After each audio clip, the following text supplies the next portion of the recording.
Bonjour, donc nous nous retrouvons aujourd'hui pour la séance 4 pour la correction des exercices du jour sur les exponentielles. Donc on commence par le 88. Le 88, on avait donc une fonction f de x définie par donc f de x égale x exponentielle de x moins 1. Alors attention, on a ici donc d'abord bien entendu le produit de deux fonctions, x fois exponentielle de x. Et ensuite, on a une soustraction. Alors attention à ne pas intégrer cette soustraction dans l'exponentielle, parce qu'elle n'est pas prioritaire. La multiplication, elle est uniquement entre le jaune et le rouge. X exponentielle x. Et ensuite, j'ai la soustraction moins 1. Quand on va dériver, on a donc ici u fois v, le produit de deux fonctions, moins 1. Donc c'est pour ça f est du type uv moins 1. La dérivée d'une constante, c'est 0. Donc on va avoir f' égale, du coup, la dérivée de uv, c'est-à-dire u'v plus uv', moins la dérivée de 1, c'est 0. L'erreur ici consisterait à faire comme s'il y avait des parenthèses ici. Hein, je vais les mettre même si elles sont fausses. Une parenthèse là et une parenthèse là. D'accord? Et donc à dire j'ai x fois v, c'est e de x moins 1. C'est faux, parce que x ne multiplie pas e de x moins 1. Hein. X multiplie uniquement e de x. Donc je vais effacer cette parenthèse-là qui est totalement fausse. Voilà. Hein. Donc attention à ces priorités. Donc si je pose u égale x, alors u c'était ma fonction jaune ici. Voilà. Donc si je pose u égale x, la dérivée de x c'est 1. U' égale 1. Ensuite, v égale e de x, v' égale e de x.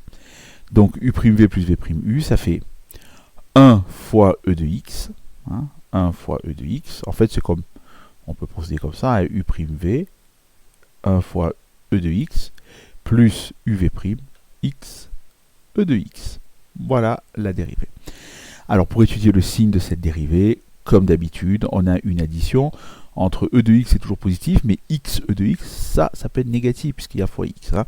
Donc on va factoriser e de x qui est ici, bien entendu, le facteur commun. Donc x e de x, donc e de x facteur commun. Donc quand on factorise e de x, attention, dans le premier terme, il ne reste pas 0, il reste 1. Plus dans le deuxième terme, il reste x. Voilà. Alors ici, je fais comme je vous avais dit dans le cours hier, c'est-à-dire comme e de x c'est toujours positif, ça va faire une ligne de plus dans votre tableau de signes. Donc ça ne sert à rien de le mettre. Vous pouvez mettre une phrase, comme e de x est positif, f' de x est du même signe que 1 plus x. Il suffit d'étudier le signe de 1 plus x. 1 plus x fonction affine, 1 plus x va être positif quand x sera plus grand que moins 1. Ben, on va faire le tableau de signes. Donc je place moins 1 et vous voyez, je mets directement le signe de f'.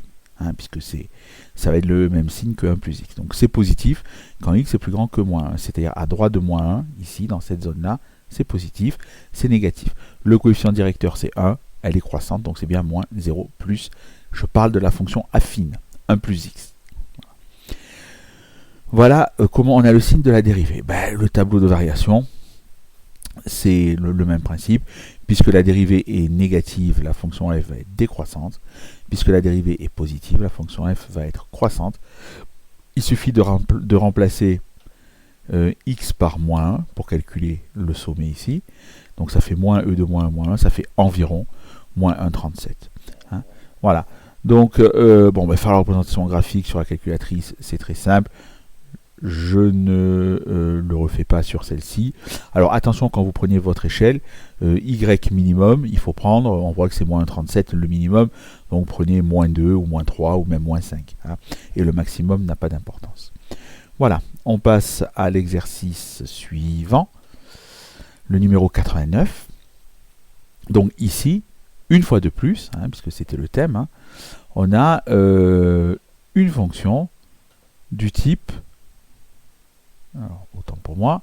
On a, décidément, je vais y arriver. Voilà, donc on a une fonction du type u, et là j'ai bien des parenthèses, fois v. Voilà. Donc effectivement, v c'est e de x moins 3, et u, ça va être ici e de x plus 1. Là, on prend tout ce qu'il y a dans la parenthèse, puis c'est le produit des deux. Donc la dérivée, la dérivée de e de x, c'est e de x, la dérivée de 1, c'est 0. Ensuite, v', la dérivée de e de x, c'est e de x, la dérivée de moins 3, ça va être 0. Donc on fait maintenant u'v plus v'u, hein, donc u'v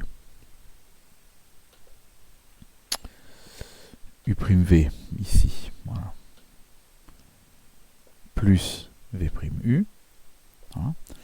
Donc ça me donne e de x fois e de x moins 3 plus v'u, c'est-à-dire e de x fois e de x plus 1. Voilà. Donc quand vous avez fait cette dérivée, je reviens ici. Voilà. Donc c'est fini pour le premièrement. Deuxièmement, eh bien, comme tout à l'heure, il va falloir, alors pour étudier le signe de ça, pareil, hein, e de x moins 3 peut être négatif. Hein. Donc à partir de là, il y a une addition entre les deux, ben, on ne sait pas. Hein, on ne sait pas en fait si ça va être positif ou négatif. Il faut donc factoriser.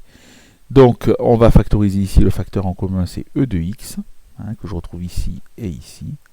Donc je factorise e de x. Dans le premier terme, il reste e de x moins 3, et dans le deuxième terme, e de x plus 1. On simplifie. e de x plus e de x, alors on va changer de couleur. e de x plus e de x, on peut en fait le remplacer, donc e de x plus e de x, par 2e de x. Et moins 3 plus 1, ben, ça nous donne moins 2. Voilà, donc moins 2, c'est moins 3 et plus 1. Alors quand on a simplifié, c'est pareil, c'est pas la peine de faire une ligne de plus pour e de x, on écrit comme e de x positif, f' de x est du signe de 2e de x moins 2. Maintenant ici, il suffit en fait d'étudier le signe de 2e de x moins 2. Alors c'est un peu plus compliqué que ce qu'on a fait avant, parce que 2e de x moins 2, c'est pas une simple fonction affine. Hein, c'est pas du tout une fonction affine. Donc là, il n'y a pas le choix, on va résoudre l'inéquation. Hein. Donc 2e de x moins 2 positif, bah, on essaie de résoudre, hein, donc ça fait 2e de x plus grand que 2, on peut simplifier 2, e de x plus grand que 1, et on se souvient de la méthode, de l'exemple méthode 1 pour la résolution des équations et des inéquations. Donc 1, on sait qu'on peut le remplacer par exponentielle de 0. Donc e de x plus grand que exponentielle de 0, ça donne x plus grand que 0. Donc c'est fini, je sais que ma dérivée, d'accord, f' de x, elle est du même signe que 2e de x plus 2, 2e de x moins 2, et je sais que 2e de x moins 2 sera positif quand x est positif. Eh bien, sur 0 plus l'infini, ça sera positif. Inversement, j'ai fait l'autre inéquation, ce n'était pas obligatoire, 2e de x moins 2 sera négatif quand x est plus petit que 0. Donc en trouvant l'infini 0, ça sera négatif. Et voilà le signe de votre dérivée. Maintenant, il n'y a plus qu'à faire le tableau de variation. Alors le tableau de variation, eh bien, puisque la dérivée est négative, ici ça sera décroissant. Puisque la dérivée est positive, ici ça sera croissant. On calcule f de 0, e de 0 plus 1 facteur de e de 0 moins 3. Alors n'oubliez pas que exponentielle de 0 ça fait 1, 1 plus 1 ça fait 2, 1 moins 3 moins 2, 2 fois moins 2, moins 4. Voilà, alors là je vais faire la représentation graphique, puisque je ne l'ai pas faite tout à l'heure. Donc on va dans y égale, ou f de x égale, on enlève l'ancienne fonction, on écrit la formule sans oublier les parenthèses. Donc exponentielle de x plus 1, voilà, facteur 2, exponentielle de x moins 3. Voilà. Donc on va régler directement le zoom, on va mettre un minimum, alors je sais pas, peut-être que le zoom standard ici suffit, donc je commence toujours par le zoom standard, zoom 6. Peut-être que ça suffira. Voilà, effectivement, c'est suffisant pour voir l'allure de cette courbe. Hein. Si je passe en mode trace, pour vérifier, je vois qu'effectivement, elle a un minimum ici en 0. Voilà. Et qu'en 0, eh bien, le minimum y, c'est bien moins 4. L'image de 0, c'est moins 4. Voilà. Alors là, c'est vrai que c'est dur de voir qu'elle est décroissante parce qu'elle est légèrement décroissante, mais on peut contrôler avec les nombres qu'elle est bien décroissante. Voilà. Voilà, fin de cette séance d'exercice. On se retrouve pour la dernière séance de la semaine demain.